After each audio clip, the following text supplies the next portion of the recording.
ಅಲ್ಲ ಪ್ಲಸ್ ಎಲ್ಲರೂ ಸೇರಿ ಉಪವಾಸ ಪ್ರಾರ್ಥನೆ ಮಾಡ್ತಾರೆ. ಹಾಲೆಲೂಯ. ಉಪವಾಸ ಪ್ರಾರ್ಥನೆ ಮಾಡಿದ ತಕ್ಷಣ ನೆಕ್ಸ್ಟ್ ಏನಾಗ್ತದೆ ಗೊತ್ತಾ? ಯಾರು ನಾನು ಇನ್ನ ರಾಜನ ಹತ್ರ ನಾನು ಉನ್ನತವಾಗಿ ನಾನು ಒಳ್ಳೆ ಹೆಸರು ಪಡಿತೀನಿ, ನಾನು ರಾಜನಿಂದ ಸನ್ಮಾನ ಪಡ್ಕೊಳ್ತೇನೆ ನಾನು ಅಂತಂದ್ರೆ ಅಮಾನ್ಯನೇ ಅಂದ್ಕೊಂಡಿರ್ತಾನೆ. ಇನ್ನೇನು ಆಯ್ತು, ನಾನು ಗೆದ್ದುಬಿಟ್ಟೆ, ನಾನು ಈ ಯಹೂದ್ಯರೆಲ್ಲ ನಾಶವಾಗಿಬಿಡ್ತಾರೆ, ಎಲ್ಲರೂ ಗಲಿಸಿಗೆ ಸೇರಿಸ್ಬಿಡ್ತಾರೆ ರಾಜ ಅಂತ ಹೇಳ್ಕೊಂಡಿರ್ತಾರೆ.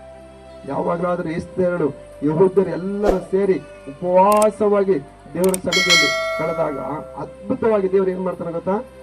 ಯಾರು ಅದಕ್ಕೆ ವಿರುದ್ಧವಾಗಿದ್ದರೋ ಅವ್ರನ್ನೇ ತಿರುಗಿ ಗಲ್ಲಿಗೆ ಹಾಕ್ತಾರೆ. ಆ ರೀತಿಯಾಗಿ ದೇವರು ತಲೆ ಕೆಳಂಗ್ ಮಾಡಿಬಿಡ್ತಾನೆ.